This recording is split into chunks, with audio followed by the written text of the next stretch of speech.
Today we're taking a little trip out to the Yunke National Forest again. We're going to find ourselves some coins and gold. But we're leaving this beautiful spot on the other side of the island known as Shack's Beach. And if you ever get a chance to stay in Puerto Rico and you love to snorkel, this is the place to go. Highly recommend staying somewhere in that area. However, it's a long trip, as you can see, all the way across the island to the Yunke National Forest. So if you're going there just for treasure hunting, I would say stay closer to the other side of the island. We're going to be in the general area of the Angelito Trailhead, not exactly there, but you get a little peek of where we are going to be today. And this is the same area we were a couple days ago, returning back to a spot where we found some decent pickers, and going to see if we can't find a little more gold in that same general area.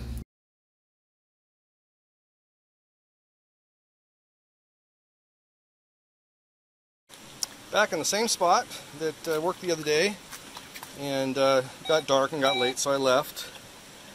So I want to come back in here and work some of this.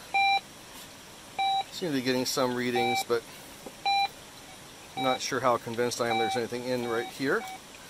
But there is a pocket way back in here,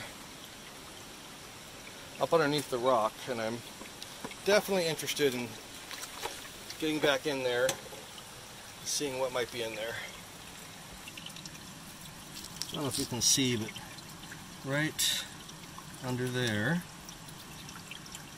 sticking my flashlight basically in the crevice.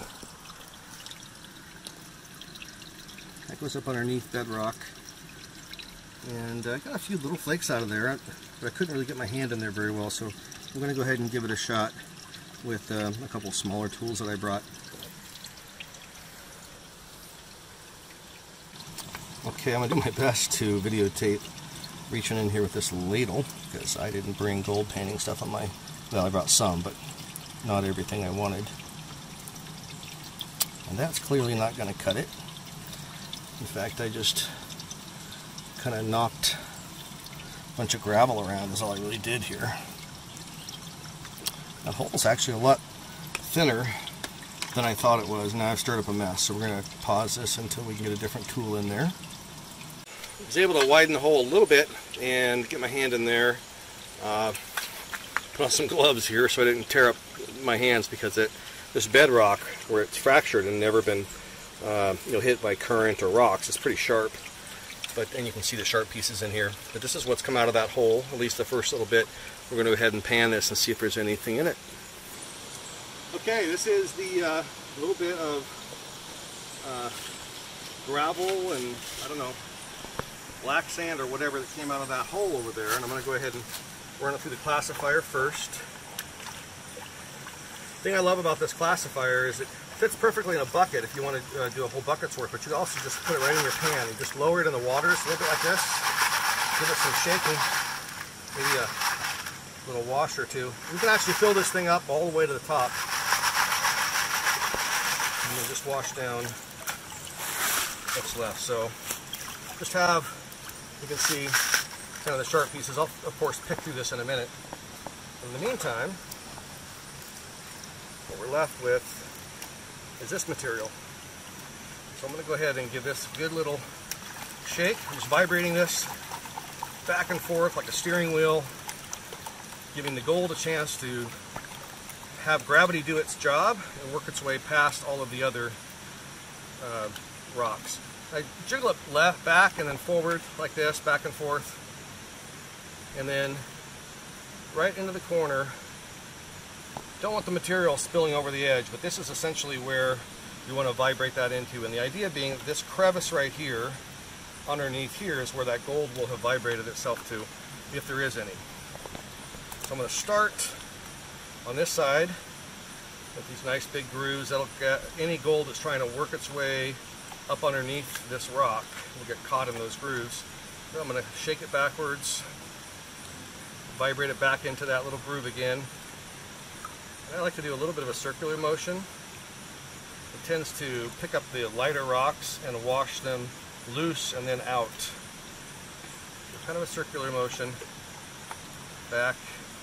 Make sure that gold gets settled back in there. I'm talking as if there's gold in there, but who knows. You gotta believe, always believe. So far, I'm not seeing any gold peeking out, but I'm getting down low enough in material that I'm going to go ahead and flip it over to this side, put some water in here, and bring this down to that edge. Again, not enough that the material is touching the edge, but I want it to kind of settle right in this little crescent area. Give this some washing. You see these light rocks, it'd be easier to think, oh, that's gold. But if you see how the water washes it back and forth, gold will not move around like that. And after you've done this for a while, you get a feel for what the motion of the gold should look like given the motion of the water. So far I'm not seeing anything that looks like gold, but this little teeny crescent right here could hide a nugget, or nothing. So let's keep giving this a little bit. I don't know if the reflection is on there or not, but let's go ahead and put some water in here now and just kind of film right here into the pan. Just going to wash the water back. See a lot of sparkly stuff in there right now. That is most likely, you know what, I would say that's mica. Yeah, I'm gonna bet that's just finely ground up mica. I don't see anything that's moving in a way that looks like how gold would move. It sure is sparkly, but no gold. This is that little cave or whatever that went up underneath bedrock that I cleaned out. Didn't find even a piece of flower gold in there, the last few bits that I pulled out. But I'm wrapping it up here, and I might as well clean up the area that I did expose. And this little channel here was fractured, and right around in here is where I found some pretty decent little pickers the other day.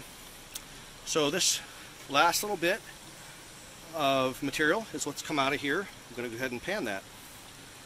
Alright, so this is the last little bit that I cleaned out from that trench I showed you just a few frames back. A lot of sandy material, some broken pieces of that bedrock that I chiseled off and so on. I got it to classifier, so I'm just going to lower this classifier in the water. Going to give it that back and forth motion for a bit. Out of the water right to the edge of the pan itself, and then back in the water again. Just allowing gravity to pull all the smaller pieces through. And every once in a while I get a little stir here if I can.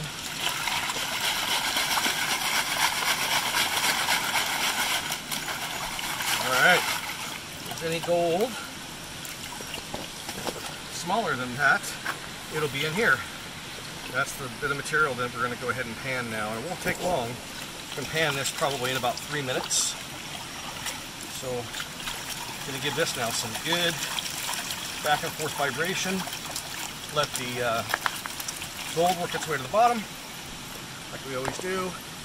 Put the material right to the front edge of the pan, but not all the way over. I don't want to accidentally spill any gold out yet until I'm pretty certain that I've vibrated that gold back down into that lower crescent right here, that extension of this that goes underneath. Gold should be right down in there if there's any gold in there.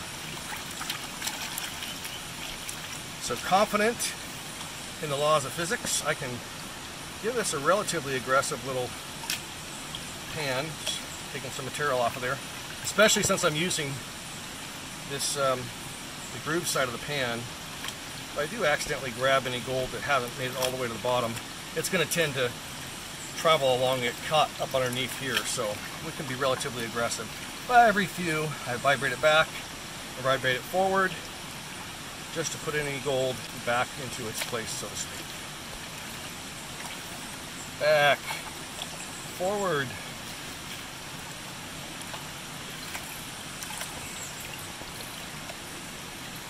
Pretty aggressive, really. I don't know how long that was, but less than a couple minutes, I think. Of course, if you're doing this for a hobby, which I am, time means almost nothing, because you're hopefully getting lost in the hunt and the treasure and the joy of doing it. So now that I've worked most of the big material off, go ahead and put some water in it and vibrated it forward again, not letting this spill off the edge yet. and get it right into that crescent. Right in there.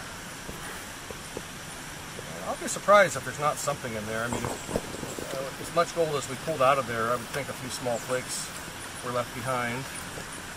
Kind of caught my attention there for a second. Saw something really shiny, but it was mica, and there's a lot of mica in here. And the gold's not going to show itself yet until, if you look really closely, you come in here, you'll see right here in the corner there's a little speck of gold, and that's the first place usually you'll see the gold appear, is in these two corners. When you start to see that, bring that vibrating back and back and forth, vibrate back. We're just basically trying to move that gold from there into here. That's the safe spot, is right there. Now I've done that, I'm going to be really careful. I don't know if the glare is going to be problematic here, but you can see, I don't know if it's reflecting here, there's something very shiny right there, almost silver looking. Here and here and here, that's all mica. But right there in that corner again is what looks to me like a piece of gold. Different color. It's exactly where you expect the gold to be, not on top of the material, but down below in those grooves. Okay. Keep pulling that off of there, watching carefully. This back and forth motion, without the pan tilted too far, but just enough, it pulls those bigger little pebbles here, it kind of breaks them loose from the black sand and allows you to roll them out without necessarily using enough force to pull the gold free. Okay, back there again. Okay, get some back and forth motion. Be careful with that back and forth, because you can sometimes start to move gold out of there. I gotta say, I'm not even seeing that little piece that I thought I saw earlier. I'm pretty confident there's nothing in this little bit here, so I'm just kind of dipping it in and pulling it out and watching what it's touching. I think I see a piece of gold right here, so I'm going to try not to let the water go quite up that far. And alright, a little more of that material out, and then we'll give it a swirl. Yeah, if you look here, you see a couple of pieces right here in the pan. Yeah, I figured there might be a little bit left in that spot. Okay, that's probably enough. We'll put some water back in the pan. And now bring it over here for us to see. Hopefully the light doesn't reflect too poorly. Oh, look at that. Hey. Oh, that's not too bad. Actually, big pieces. Let's see here. Oh yeah, you know what? That's a pretty darn good pan there. For our last pan of the day. Can you get that in there? Okay. Yeah. Pretty good. Let's see here. Another wash. Get that one over there. I'll kind of take my finger and try to put these pieces together. A piece of gold there. There's some little guys over here, but yeah, there's a bunch of little guys actually.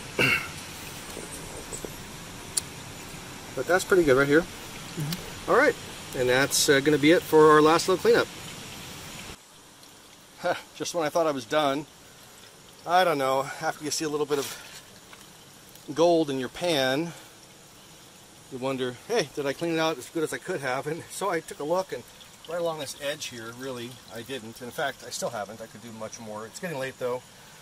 I'll leave some for others to find, but I'm going to go ahead and take this pan, which is my final, supposedly, final clean out before I head out of the jungle. Alright, we're down to what I said would be the final pan. Last little bit of material in there. And we're ready for the big reveal. And we have found too much.